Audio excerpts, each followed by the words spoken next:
This is Shir Klali with Rav Gafni, Parshas Balak. Today is Yud B'Tamas Hatal Shin Sonic Test.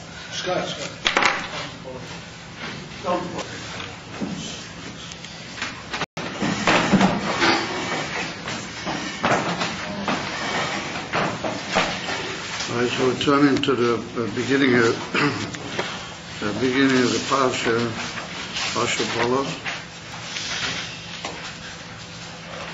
Right, the very first opening of the Parsha. And it's written by Balak ben Shippoel Eish Kol Asher Aso Yisrael Lo Emori.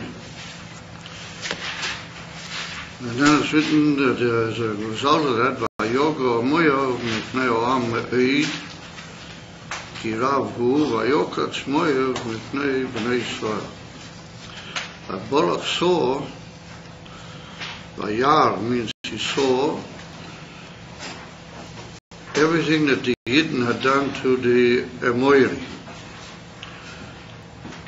And the Emoiri is the name of a people who were Me'eva HaYarden, that are on the other side of the Jordan River, and they were called the Emoiri. And Sichain, as it brought down in last week's Pasha, the king Sichain, he was a Melech HaMoiri. And then Oig Melech HaBoshan, similarly. And we see that the Yidden miraculously defeated them and took over the whole of their land. So now Balak, as we're told later on, Balak was the Melech of Moav at that particular time. Balak Melech Moav Ba'Isahi. So Rashi says that Behemoth, Balak wasn't from Moav. Balak was from Midian. He was a Nasif, a prince of Midian. But he took him, Moav took him, and they made him a king due to the situation. Because it appears that Balak was a warrior, a leading military figure in those days. So they took him and they made him a king over them at that particular moment. Or it would appear from Rashi that he was a prince of Midian. So what happens is that Balak, after he sees all that's happened to the Amori by the Yidden, then he gets scared. Vayogo, Rashi says it, Vayogo Loshem Moiro, that he became very frightened, full of fear, pachad. So what did he do? He sent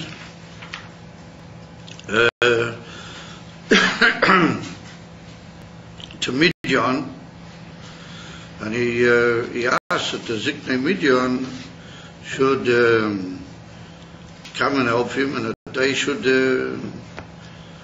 go and approach Bilam. And Bilam was a Novi, was known to be a prophet by the Goyim. And the idea was that they would, the whole Mishlachet, they got the whole messengership that he got together of the Ziknei Moav and the Ziknei Midian, they would approach Bilam, and they persuade him to come and curse the Jewish people.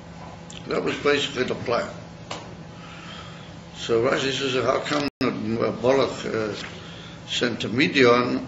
Midian's another people, and Moav is another people. And it would appear that Midian were always at war with Moav. They were always quarreling with Moav. So Rashi says that that's not the case. But when it comes to the fear of the Yidden, or it comes to damaging the Jews and harming the Jewish people, then he can get people to go and find a way to be va'achtas. So they came together in a form of achtas, and all of them came over to Balak in order to work out how to approach Bilam. So now we see that Midian and Moab are two different people. And Balak, as you said, was from Midian. Nonetheless, they put him as a king, as I mentioned before. So the question is, what is Balak? What is he so afraid of, Balak? Balak's from Moab. Now it's written clearly that Moab, he was one of the sons of the daughters of Lot. When Lot fled from the destruction of Sodom and Gomorrah, he went into a small town outside the area, and he and his daughter thought that the whole world had been destroyed. So they had from their father two sons. One was called Moab, one was called Ammon. And they're the sons of Lot, and Lot was a nephew of Avram Avinu. The father, the Hebrew says that you're not allowed to conquer Moab, or you're not allowed to conquer Ammon. That's what in the Pasuk in the Torah, Al Totzeres Moab. But later on in Dvarim, it's brought down. And the Mitzvah Rebbe's got a very famous mimer, Al Totzeres Moab, one of the really big famous drushim of the Mitzvah Rebbe. Was saying Karamokim to go into the whole thing. When I get to that famous mimer, what he said it in front of Rebbe Kiva Eger, who had nothing to do with Chabad, nothing to do with Hasidus, Bogolo also for him. A huge mimer, must have taken hours to say it. It's, anyway, you're not allowed to harm Moab. Since Balak was a king of Moab, what did they have to be frightened of? I mean, they were very informed people, and they must have known that the Jews wouldn't harm their own relatives, and that on the contrary, there was a divine order that they shouldn't harm their own relatives. In other words, that Rashi brings later on that they were able to maybe scare them a bit, make them feel scared, but they weren't permitted to fight them, and they weren't permitted to make war against them. And there's a difference between Moab and Ammon in that part. As far as Moab is concerned, they were allowed to make them scared. But when they get to Ammon, they weren't allowed to do anything to them whatsoever. So what was Balak? What was he scared about the cloud? What was he so worried when he saw that everything they did to the Emoiri, that he said apparently provided, he immediately was of the opinion that was going to happen to him. And he's not even a king of Moab, he's only a Midianite, or he would appear to be a Midianite. That he comes into be the king of Moab. All of a sudden he's terribly scared to the point that he tries to talk Midian into helping him. And later on, at the end of the parasha, he talks Midian into helping with a terrible hate against the Jewish people.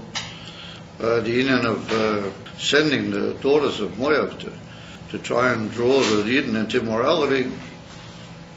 But that's right at the end of the parasha. And we see they all got together, and Midian bought the deal from Balak. So it's not to be understood, what was he so frightened about Balak?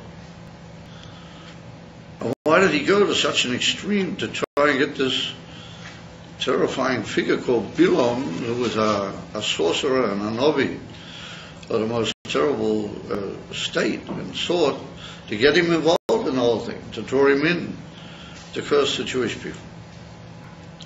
So in order to understand all that, we've got to understand, but this is a very brief chat on the personality. It's nothing very complex like maybe the Shurimah usually.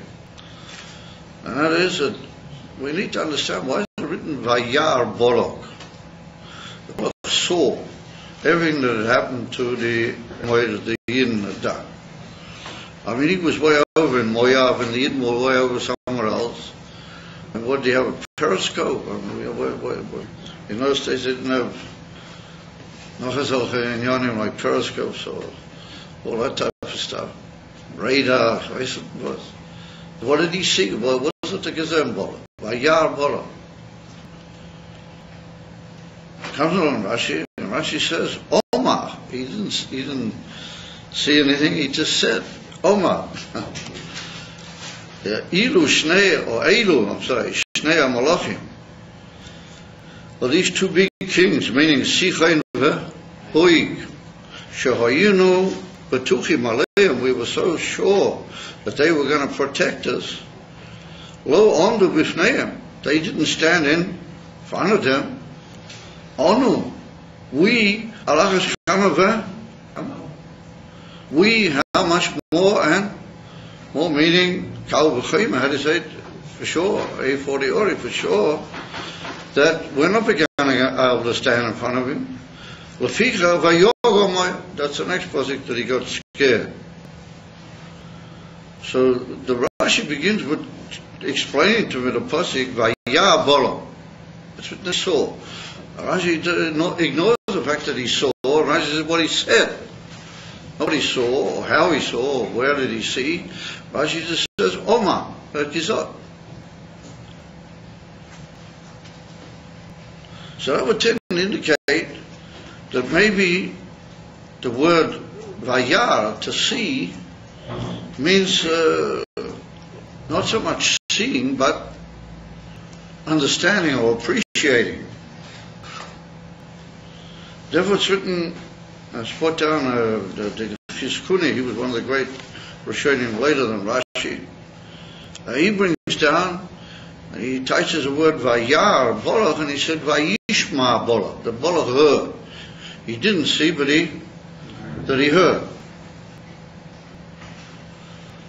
So I mean, either he saw or he heard. If the pasuk meant that he heard, it should be written by Yisrael. It's written, for example, by Ishma Yisrael. Huh? So who was the types that he heard? And Rashi said, oh, what did he hear? He heard about things that he didn't see. In other words, Kriyas Yamsuf. Rashi brings out that he heard all these wondrous Nisim. So same here with Balak. He didn't see anything. He heard, that happened this and that happened this war and this war. So it was a very big knowledge amongst all the people. It was very easy to hear, but he didn't hear, he saw. Oh, no, I'm sorry, he didn't see, he heard. And so the Chizkuni got a medrash lekach to base himself on. That already changes the lesson from seeing into hearing. Yerachim came right in the pasuk to say, Vayishma Balak. Why is it written Vayah Balak? Comes along the Rambam in the Moira Nevuchim. The Rambam wrote a very famous sefer called the Moira Nevuchim. But I don't want to go into all the details about the Moira Nevuchim, but you've heard about it, doubtless. And he writes over there, the Rambam, that sometimes Lashon Kodesh, the holy language, Lashon Kodesh, changes and alters the usage of the senses. In other words, you got a sense of hearing, you got a sense of seeing, and you got a sense of smelling, and what called the five senses. So the Rambam says sometimes in Lashon Kodesh we change the words of the senses, but we really mean one sense, even though we call it another. And he said it's a usable and proper principle in Hebrew language to do that. He brings several examples, and one of the examples that he brings is this pasuk. He writes by Yar Balak, and he said Balak couldn't have seen what happened. He couldn't really have seen it. But if we have to say that he heard it. And therefore, it's an example where really the pasuk means Vayishma, but it writes it Vayah. So I thought to shut, well, why would it do that? I mean, in other places where it meant Ishma, it said Vayishma Yisrael. Rashi appears to go with that line of the Rambam, because Rashi just says he saw, but what did he see, or what happened with him is that he said. And what did he do? He made a kal v'chema. He made like a big A40 argument with himself that if it could happen to those two big knobs, then what's going to happen to us? Balak is coming. And that's Vayar Balak. So we have to say that Rashi holds also somewhat like the Rambam and the Chizkuni. He holds that V'ikar, what happened here was an understanding, his boneness on the part of Balak. How do you call it? An inner reflection. And the Teitzoah from that inner reflection was what he said. In other words, that it was a very profound inner reflection that it brought him to say to others and eventually to say to people he was enmity with them, he was normally hated them, and he spoke to them and he said, listen, let's get together. And to a certain extent, his whole Messias was he was a king over Moab because they put him there even though he wasn't really a Moabite according to that, whatever that may mean. So what were the Moabites that were all worked up? And so he worked them up even more, and he said to them, listen here, we're really going to do something, otherwise we're going to be destroyed. So that's the Taich Vayishma that he heard. So we see then that these great sources, and I say it's brought down in other Meforshim, that doesn't mean a Balak saw, it means that he appreciated and deepened his mind. And that brought him even to talk about it, to take action. Oh, but also the Shaila, like we said, why would it be written that he saw? So therefore some people come along and say, another idea. So just another inyan. Balak, it would seem, was from Midian. If we just touch Rashi Bepashas, it would seem he was a Midianite.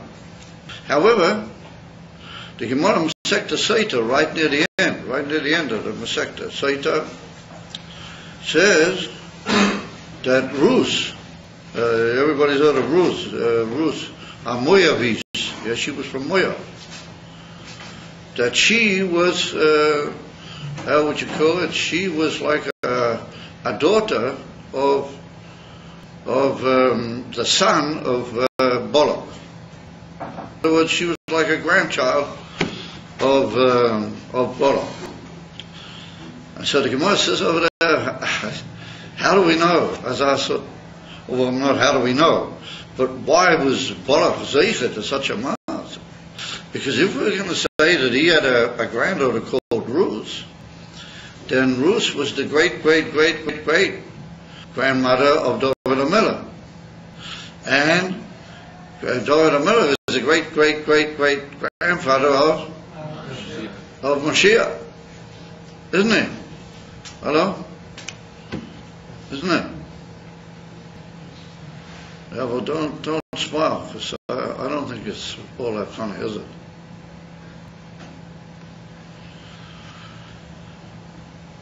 Israel, Mashiach comes out of Ruth, out of David HaMelech. The Balak is a sort of indirect. He's like an indirect great grandfather of Mashiach. And Rashi's masbah over there that Balak was the father of Egloin Melech Moab. Well, Egloin Melech Moab, he was the father of Ruth, which means that Ruth, she was a royal daughter, how do you call it, a royal family, how do you call it, queen to be, or I guess it was, queen elect, or the sort of stuff. You remember, she was quite an amazing figure. And what did she do? She left the whole thing behind, and she went over, like the Megillah Ruth tells the whole story. She became a Yidna. She was Mishkaya to Yiddishkeit. And for them, come to us the whole inyan of Mashiach. I feel the place for the mouth. I feel it. Pelenifre. And remember, some people ask the Shaila, it's put down in the Great Meforshim, why should the whole Parsha be called Balak?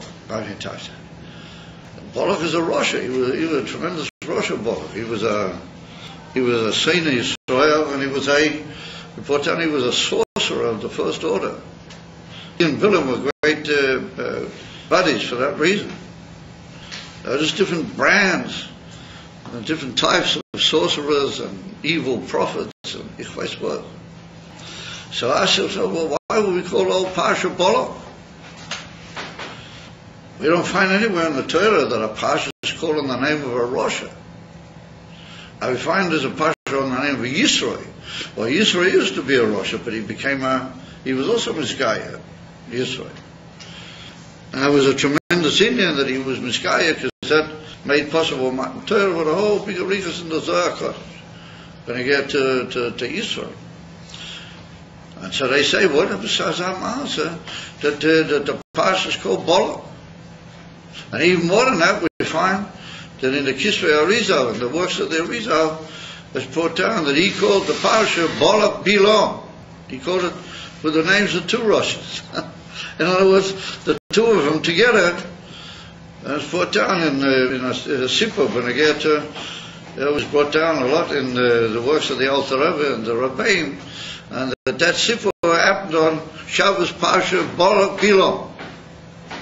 So not enough that the Rizal calls it this Parsha Balak, he calls it Parsha Balak Bilam. He doubles up the two villains.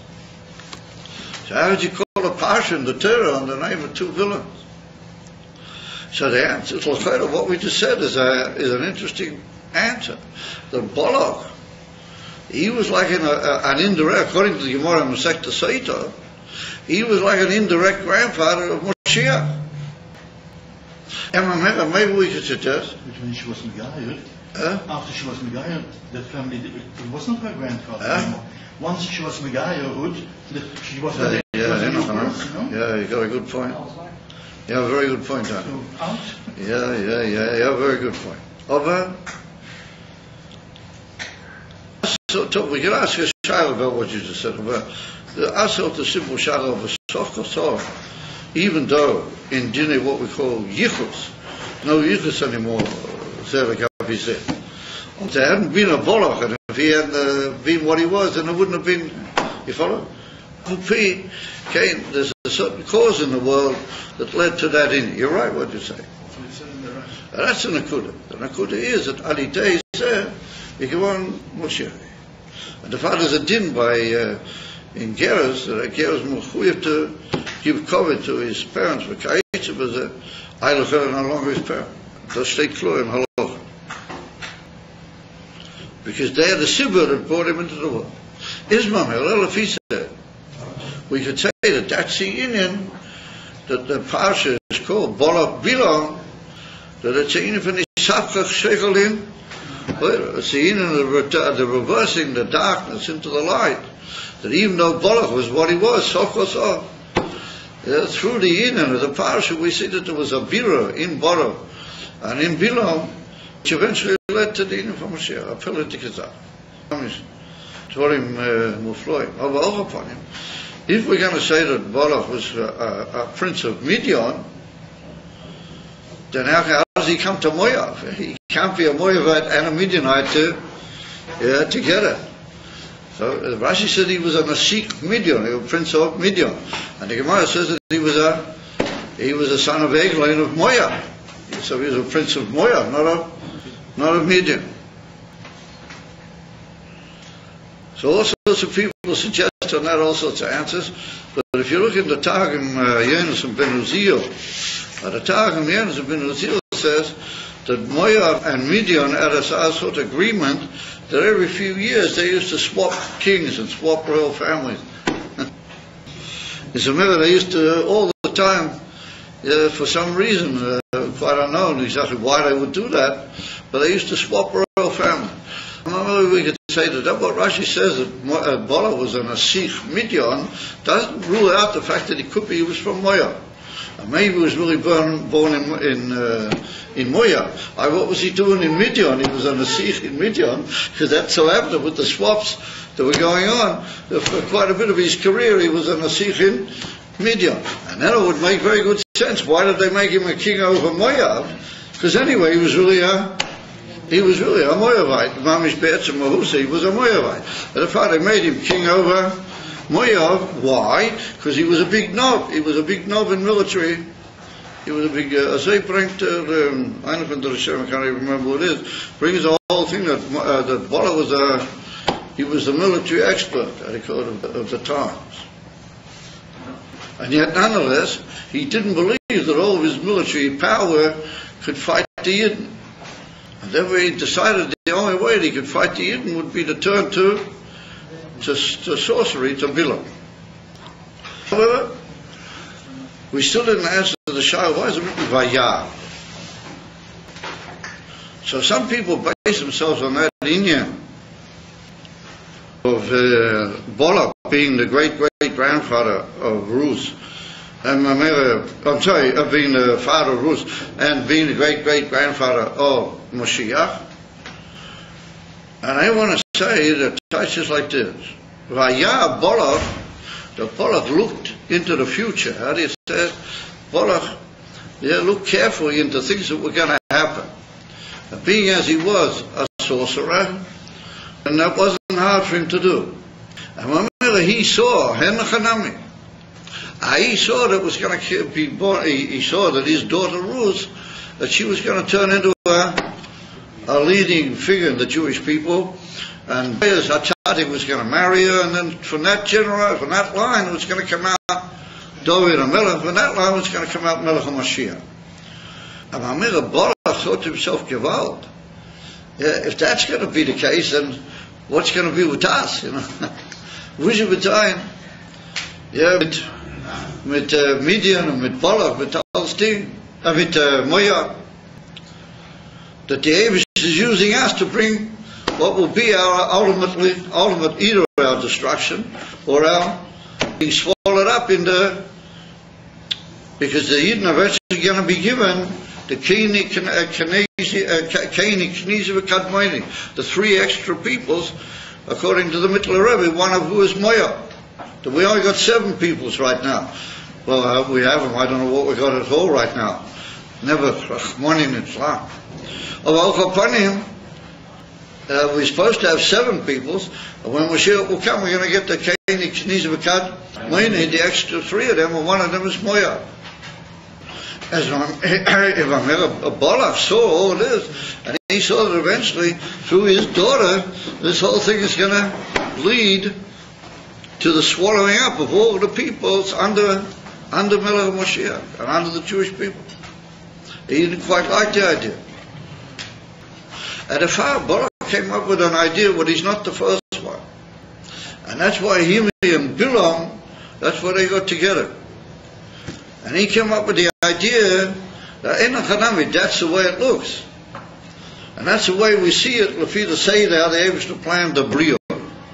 But if we'll get involved in sorcery, and if we'll get involved in Yoni Tumah, Shalamayla in Yoni Seder Harogil, then maybe we can be even Mavalbel, we can be Mavalbel the whole Indian of the creation.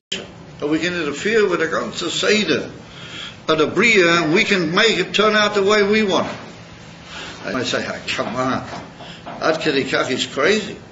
Oh, because it's written, it comes along Bilam. Who did he call over? Bilam. Now it's written in Rashi clearly, Bilam. Well, if it's written in the Pasuk, David said to him, say left, don't go. What did he do? Oh, yes, I have to go. He dragged a hin and a hair. Avia okay. At least he should go. And then Rashi says it doesn't help. Whatever you're going to say, don't curse them because they're anyway blessed. So he makes a whole chesed, but maybe I'll find a minute when I can creep around and I'll curse. Now the Gemara said to Prophet, says there's 1 second every day that David is angry, And you got to know when that second is. Bilam knew when it was. That's what he tried every time to get in. I spot on. In the Gemara, the Yavshah did an unbelievable chesed. The Yavshah moved a minute, a few minutes. So by the time he got there, it had already been. That minute had already been. Oh, we see that had he reached that minute, and who knows what might have been, Rahman al-Ansar. For now we see, and then the Gemara says in Sanan, it's also put in the Medrash Rabbah, the Gemara said that he's called Bilam. For what's he called Bilam? You have a Russian Bilbul. Shebilbul is, or Bilbul is, Bil, you're involved with the Yidden. And other people want to say, well, Taishi's involved, that his whole union through sorcery was to confuse the emes of Kavana of the world. Because the emes of Kavana of the world is Yidden. So we see the Lefisa that there's a koyach in the tumah of these people that if they could get into a certain point, that they could be involved with the Seder Bereshit. And my mother does it by Yah Balak. Balak looked into his future, how do you call it? He looked into his, his crystal ball, his wisdom was, Lavdil, and he saw, mamish, what's going to happen. Hurrah, mashallah, that there's going to be Ruz, and there's going to be Boaz is going to come along, Boaz Atadi. He's miraculously going to marry Ruth. This was the whole story of Megillus Ruth. And then there's going to come out a line of David HaMelech. So he said, no way, this can't be. And I mean, that's the shot. The Yago Moyav made Pneam Ki Rav Hu. Really, he was frightened. Some people are Mefarish Ki Rav Hu.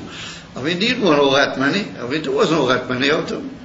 And as an army, they weren't the biggest army in the world, Baklau. What does it mean to do?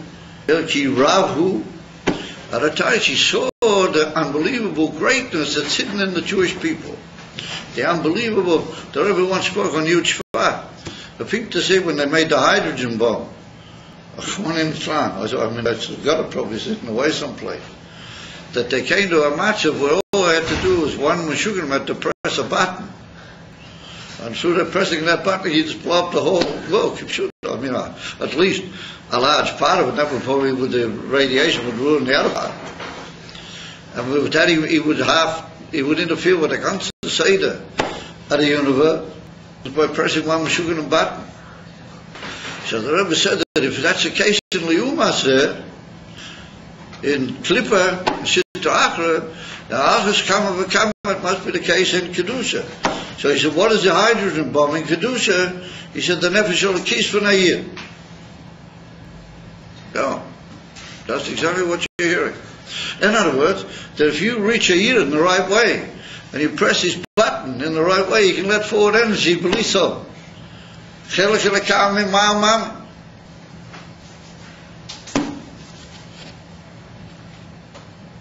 So I said, Shiloh, what are we sitting around like? You'll be sitting around like a lot of Goylams. Just to keep a bit of Seder, we've got to have Rahmanis, Ichweis mit Worth. Yeah, we've got to press the right button. We can just be Meshachrim. You can let loose incalculable energy from one Neshama Elokee. And then we said that was the Lium Hazeh, the hydrogen bomb.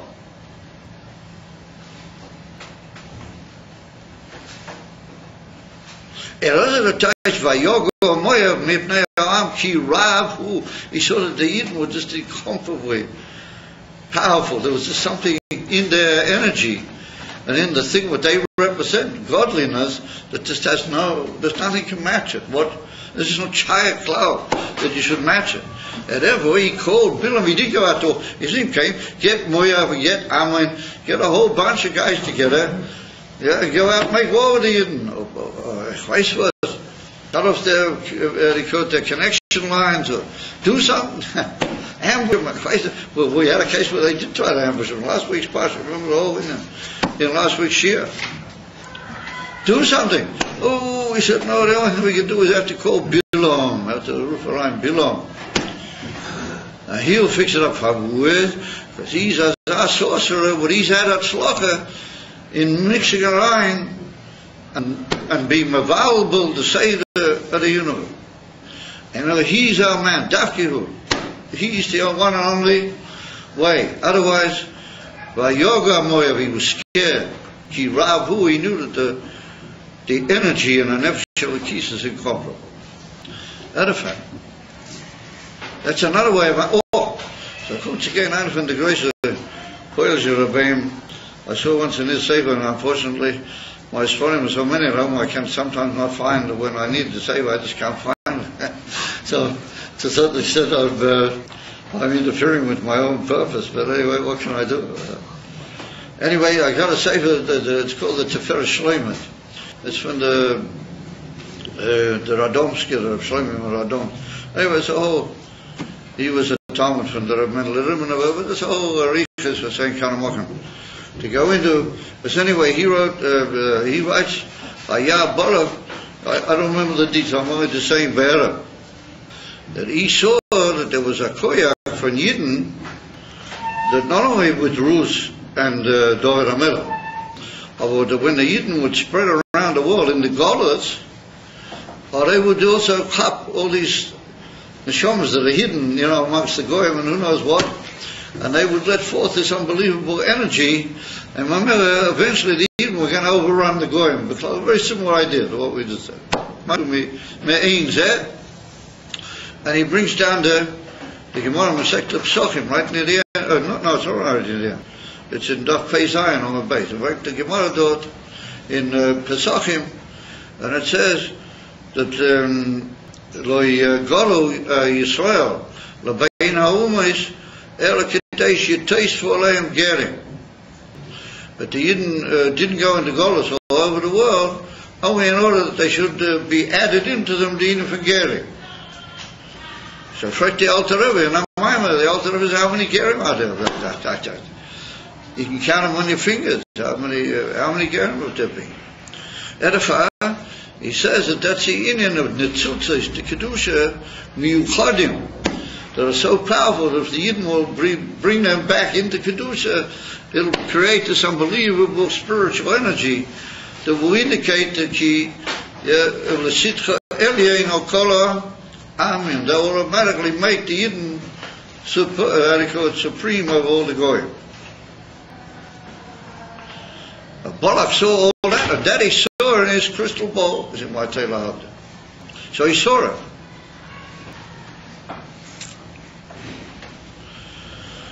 Once again, the Rebbe Marash in a Maimah was the Tzemach Tzedek has got this Maimah very brief, very bekitza.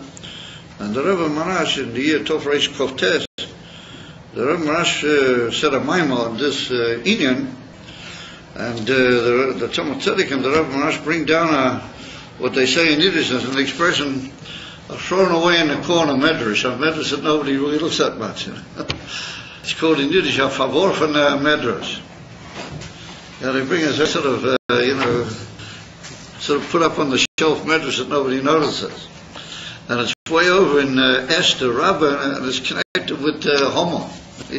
Yimach Shemoy v'Zichrei, or everybody heard of Haman. Well, I don't know about it. I suppose you heard him because you hear the Megillah.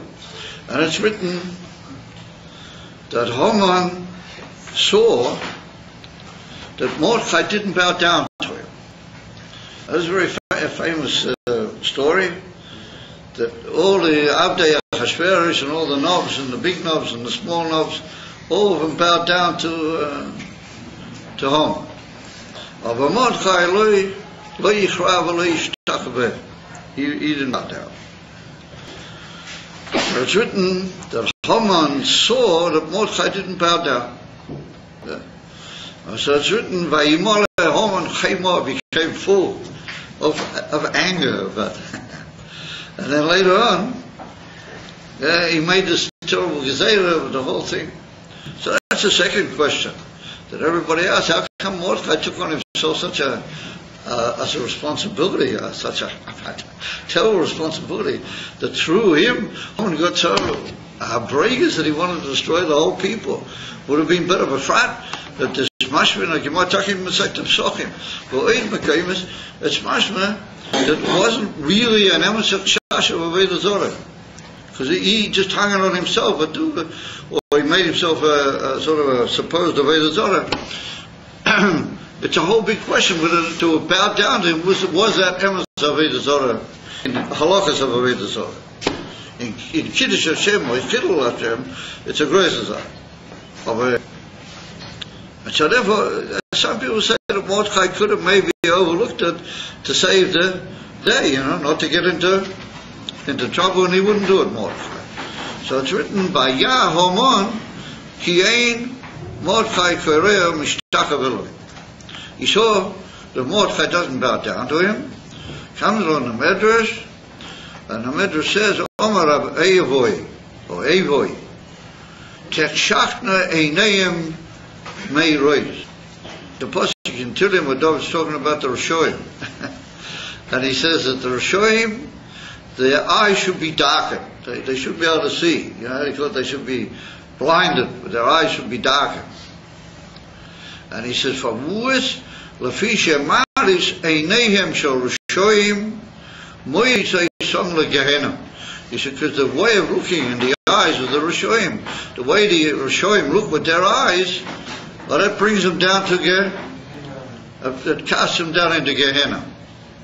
However, by the tzaddikim, their eyes should be lit up and they should be illuminated, because the light, the look of the light of the eyes of a tzaddik, well, that elevates them into the highest possible levels, and then it brings a few pasukim to show that the Maris Einayim of tzaddikim.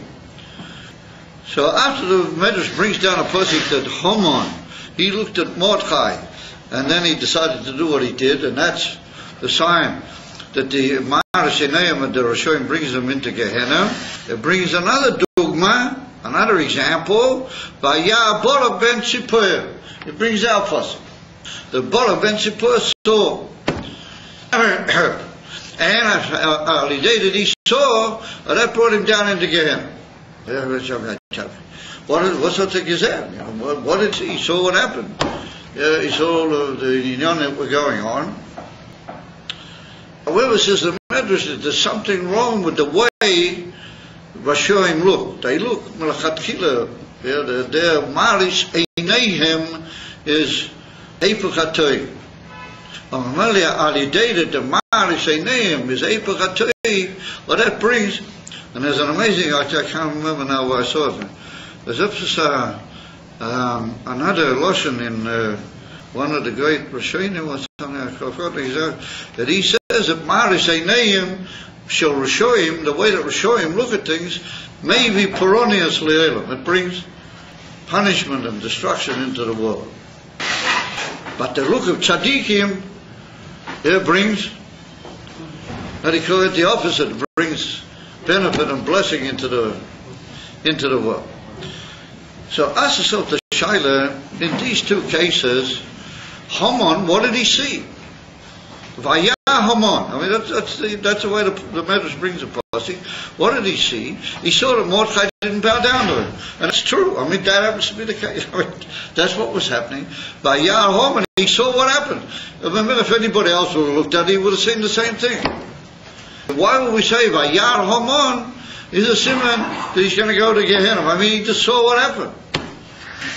And the same thing over here, Vayah Balak ben Tzipor, he saw what happened. I mean, that happened. That's what happened.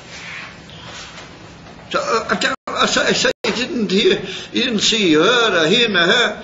So what he's heard or what he saw is right. That's in effect what happened.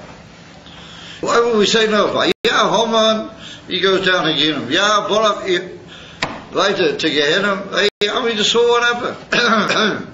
And then later we see by the tzaddikim, he brings the arrival from Rome, by the Akedah, Vayar Vahine, he looked and he saw the mountain, and said, anybody would have looked, they would have seen that. the mountain. Why does that get him, had he got Gan Eden and the highest Madrigas, but not as auch in?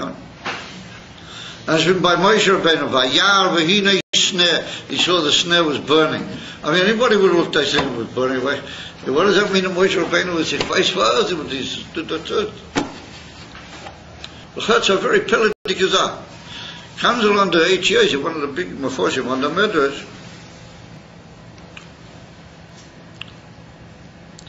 And he says that in Emerson, what the Medrash means is that there's a inen in Maris Einayim from the Rishoyim, like we said, which is be'etzem, in the etzem usage of their eyes, it's bad. That's an issue. And therefore, whatever they see, or that is a bad thing, and it will bring bad tetzah. And therefore, it's all a pasuk has to say, Vayar Homan, schön sein ist gut. Mashu lo tov yetzem, is that? What was that? The Gezerah against alle Yidden? Vayar Balak ben Sipor. That's not good. Balak's already taking a look at the matzah. Why is that? Because the etzem way that a Rosh like Haman, or that a sorcerer and a Rosh like Balak, are the way they look at things is melachatchila poison. It's melachatchila evil. It's an evil look. How do you call it? It's an ayin hora. So people say, oh, you don't believe nowadays in the ayin hora. Oh, yes, you do. I stayed in the Gemara. That's exactly what we can't avoid it. I said, oh, you from ayin hora. And what does that come from? It comes from melachatchila. That a man is munach in evil. That a far he looks at the etzem maris einov, the etzem way that he looks, and the etzem cook. They call it in Yiddish der cook, the look. But that's evil. And brings evil. And if we have to say that Balak was Azar, when he looked and he saw a certain thing, and others brings it back. And what is the riot? It's written later by Bilam. Well, if you look carefully in most of the big Nevuahs of Bilam, it's also written that he looked. It's written, Megruai Shashureinu, Rashi says Shureinu Loshen Riyah. He looked into the fathers, forefathers, and it's written that he looked at the Matevu, Oyalech and Yankee. Rabbeinu Shalom say that every day in the morning by davening Matev. That's a quote from Bilam. I mean, who wants to quote Bilam? He's a terrible Rosh of Bilam. So Rashi brings over there, it's written that Vayiso Eino. They lifted up his eyes, Bilam, and he saw that the Yidden were, he saw all the tents of the Yidden with the whole doing it. Rashi says, Bikish lahachtis behem ayanora. That just by looking at the Yidden, he wanted to harm them. Because immediately he would look at him, if he would look at him straight, then he would bring to him ayin ora. They bring to Rashi. So we see that there's something wrong with the etzem look. There they go, with the etzem cook. Something is wrong. Mashu lo b'tzayda.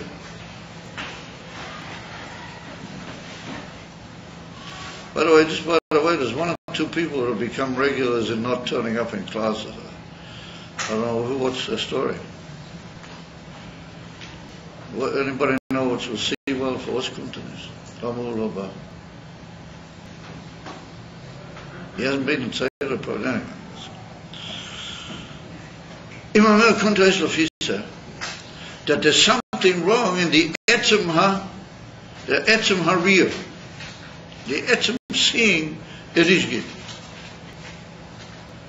If it's something brief, then I'll listen. Yeah, I was wondering because by Rabbi Akiva,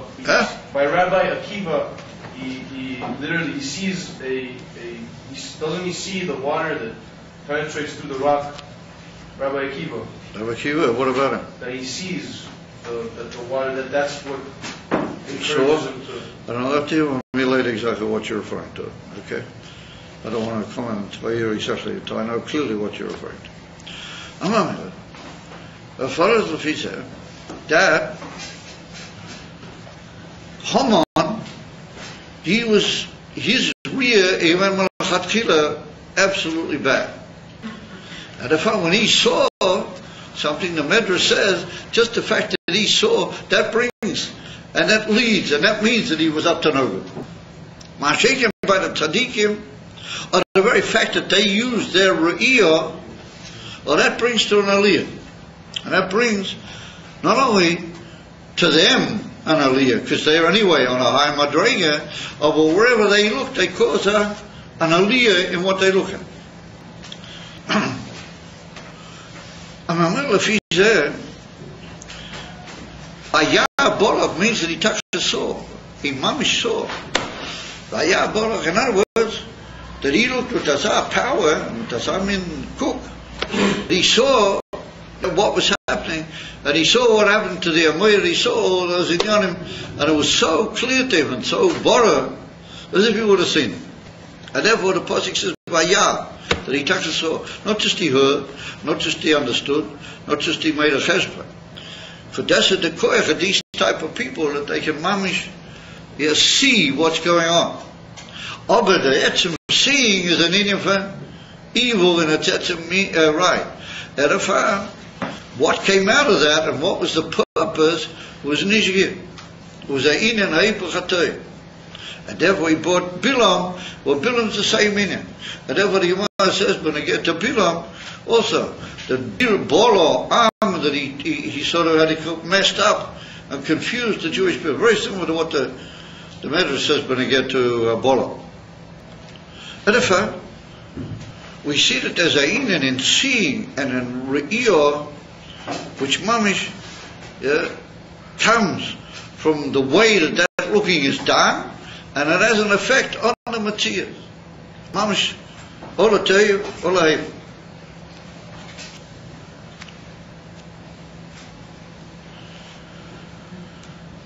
So for now we can learn out that it's very important that one should have a proper chush habiyah, the ability to see. And derech hagav, that's also connected with the ability to speak. Because seeing and speaking are very powerful koiches. And the Gemara says in Masechta Erechim that if you talk Lashon Hara about a person, it sounds like you killed him. And if you listen to the Lashon Hara and you're not moiched, it's also like you were involved in a spilling of blood, Rachmanin and so on. That's what Moav saw, that Kol Asher also Yisrael lo emoy ri. In other words, that there are people that their talk is how they call they're moiriyim. There are people who are saying, they all the time got what to say. And how they call their speakers, And a moiri is in Sada Klippa. Oh, that's a person that brings everything down through speech. He ruins things. He ruins situations to the point of even spilling blood through the union of speech. And if Israel also le'amayri, Yidden make war against that. Yidden, they destroy the clipper of Amayri, or at least that's what they're supposed to do. In Mamela, Balak, he saw, and Yaakov Avinu. Now you guys, in other ways, you all had your hands up. Yaakov Avinu also made war with the Amayri. What's written in Pasha V'Yechiyah, it's written that Yaakov Avinu said, Asher lokachti miyad ha'amayri v'charabi uvekashti, that I took away from the Amayri with my cherev, and my sword, and my bow and arrow. And what does Rashi teach over there? The Rashi says,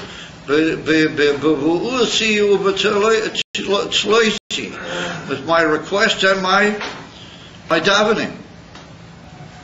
So it's Mavur in Toshin Dal from the Friedrich Rebbe. What does it mean, the Amoyri? What's up, Yaakov Avinu? He didn't really have much to do with the Amoyri, Yaakov Avinu. What is it, tight? Yeah, they took away from the Amoyri. Well, that's the bittul of the klippus of Amoyri. Speaking in Beliso. No way stooping your nourish your mouth in where you should keep quiet.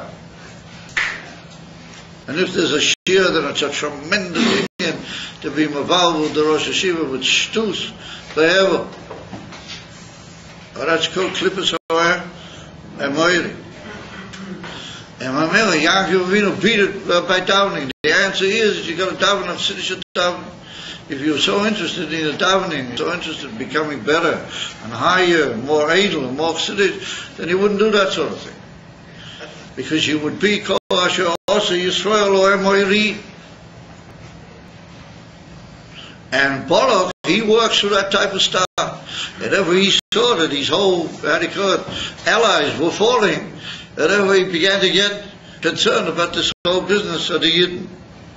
Also pointing back to our theme, the tzaddikim, by looking, or they elevate things and they change things, tafki and an even of Toy.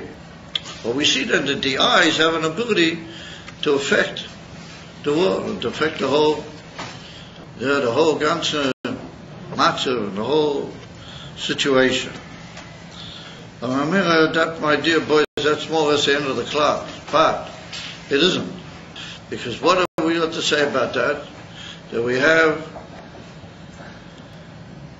Malkeinu Mashiachenu the Rebbe. But all he did was walk from Brooklyn, what he called President Avenue, back to 770 and back. That's all he ever did for about 40 years or more. So Kol Mashu Asa. But he sat in his office and he changed the whole world, Mamish Kipshuta, in the most amazing way that could possibly be imagined. And he rose up to the level of Nebuah, which he had from the moment he became Rebbe. And then he went from the meaning from Nebuah to the status of Melech HaMashiach. It's called Puloiso, called Hinyonov, Mari Malkah. Comes along the Rebbe, and the Rebbe said years ago, and then he repeated on several occasions, he said you have to open your eyes. You have to open your eyes. And if you open your eyes, then you'll see the Mashiach is already here. That's what he said.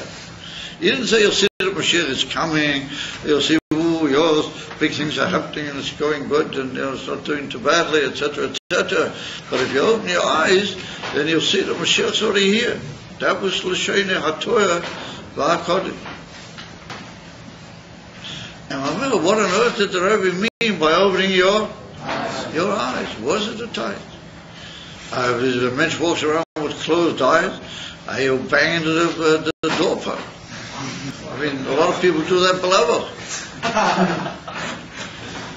Oh, anyway, that wasn't a tight. You have to open your eyes. No vision. You've got to start looking another way altogether. There's ways of looking, there's ways of looking. If I'm a cholila b'chas, needs to look and let's say v'pola. Chas v'sholim b'chas cholila to use as amitzot riyah. But in between the riyah of Balak and the Evasa riyah of the tzaddikim, there's like just what you call balbatish riyah. How do you call it? Ordinary riyah, balbatish. You know, what everybody sees, you also see. That's what the normal world tells you is the situation for us, because that's what we observe, that's what we see. Well, what we can't observe, we can't really see, we can't really know. You know that? So comes along the Rebbe in Chelik Lamed Hey, at the Lekutei Siches, in Pasha V'Yechi, and the Rebbe is Mashiach, is what the Gemara says that Yaakov Avinu didn't die, the Yaakov Avinu lo made. So the Gemara itself has to say, they embalmed him and they put him in the cave and they're going to do it. So the Gemara says, Rabbi Yochanan, Rabbi Yochanan, Kro ani doidish. I don't know what you say. I'm learning a pasuk, and in the pasuk he learns a hekish between people that were coming back from the Golas and Yidden were already in the Golas. It's a whole hekish. And it's well known, the Gemara says that a hekesh is one of the strongest rayas that there are. Ein hekesh l'chatzoy. And as it comes along, Rashi referred that hekesh. Rashi says that even though they embalmed him and even though they did do it, Toas hoyo biyodam. It's over twice. So some people say, well, wait a minute. Well, that Rashi in Tainism, a sect of Tainism, the historian said that maybe it wasn't Rashi. Maybe it wasn't Rashi. So people say, who was it then? Tell me to show Rashi. So I ask you, if you were looking for somebody to really rely on, and they said the only person to ask is tell me to show Rashi, would you be pleased about that or not? No. Very. Tell me to show Rashi. Tell me to get. In a way, I see some of the Talmudim around here. I'm not so sure. Well, also funny. Talmud show Rashi. So anyway, let's say it was Talmud show Rashi. Talmud show Rashi writes the Torah is Torah b'Yodam twice because the sections. This was a mistake. So it comes along the Rebbe in that sikh over there, and the Rebbe said, "Which Torah b'Yodam? What does it mean?" Young Vidal, I mean, so there's a mass of my people, and people say that the Young Vidal is there. Where is the time? So the Rebbe says that the answer is that there's a Metzias al pi Torah, and there's a Metzias al pi Balabati. And then the Metzias al pi Torah is the emes of Metzias of the world, and not always can the Balabati Sha'ai see it. And not always is the Balbati Sha'ai prepared to accept that Metzias, how it is, Mamish al pi Torah. From which, well, you know the famous story that with the Rebbe Rashab. But they came in a chassid to the Rebbe Rashab, and he said his panos is going very bad and everything, he's working the whole time business, and he has no time to learn. So the Rebbe Rashab said to him, by the way, what is your business, man? And he said, I make galoshin. You know what galoshin are? Galoshin are galoshes, you know, the things that go over the feet, over the shoes. He said, ich mach galoshin. So the Rebbe Rashab said, he said, a kop, I said, Sheikh in galoshin habe ich gehört. Aber a kop in galoshin habe ich kein Mensch gehört. The Rebbe said, I've heard of shoes going into galoshin, but I've never heard of galoshin on a head. I never heard of galoshes over the head. In other words, that your whole trouble is that your head's in the galoshin. If you take your head out of the galoshin, then you'll see that you can't learn. You'll see you can learn, you can do anything. And the whole trouble is that the cup is in the galoshin. The head's in the galoshes. But the moment you know it can't possibly be, it does couldn't die, it does couldn't die. Because we're not dovuk in the Torah, we don't know that the Torah is higher than all these in the Echa van all things. Who says that? That's the word. Why not say? And the same with the Meshug and the Yidden over here. This crazy Mohammed, and the truth of the matter is he doesn't say anything. He's a typish. Er sagt gar nicht. Die Yidden have told him what to say. They haven't him gesagt. And why? It's written in the Teichacha that you can be frightened of the leaves blowing on the tree. And so they're frightened of the leaves blowing on the tree. And they tell the rest of the world that they're frightened of him. Oh, he's such an idiot, he doesn't know who's frightened of who. And all he does is run over to his buddies over there in Saudi Arabia and all other places, and they schmitz to the door. You know, he habt a schmitz, you know, they have a schwarze Kaffee, and they puff away at these pipes and all those, you know. And that's exactly what he did. He went habt a schmitz with the altar Rabbados. All their billions, they keep their billions under their cushion. They don't even trust the bank. He said that the world is in the cup is in galoshin, the head's in galoshin. The Rebbe said, don't just take your head out of the galoshin, take your eyes out of the galoshin. Open up your eyes and see how it is. Open Torah, see be'emes l'mitah. Yeah, vayah, don't be vayah Balak, no vayah. Yeah, Avram, we stay dort vayah v'hinei Everybody saw the play. No, Avraham Avinu, when he looked, he saw something different.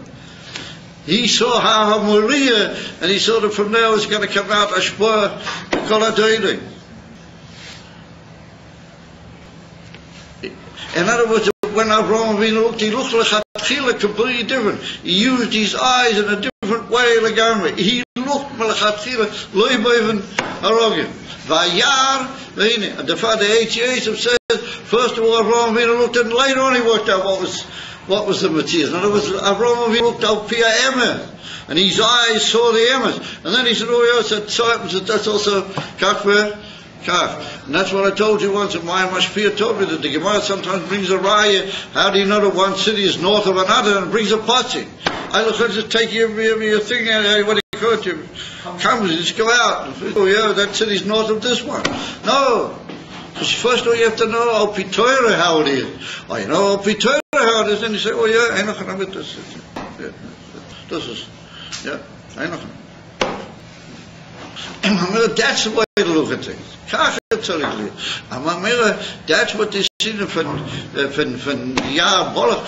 He was trying to use the hypocrite. He was trying to bring the Riyah down into Inyanim from Rahman in the time to bring it down into Gehenna. Those are the matter. Don't hop on Balak's Riyah. No, you hop on Moshe Rabbeinu's Riyah. And the Moshe Rabbeinu, we see that when he sent the Malachim, the Meraglim, he said to them, Re'isem esa oretz mahi. You should take a look at the country and see what it is. Re'isem. The Alter Rebbe brings down in a Maimah, the Alter Rebbe Zach, that he wanted to bring in the Meraglim, that they should look in Eretz Yisrael with Moshe Rabbeinu's cook. That they should look at Eretz Yisrael differently. And if they would look at it that way, it would already be ready. Just have to walk in there. Because their Riyah would affect it.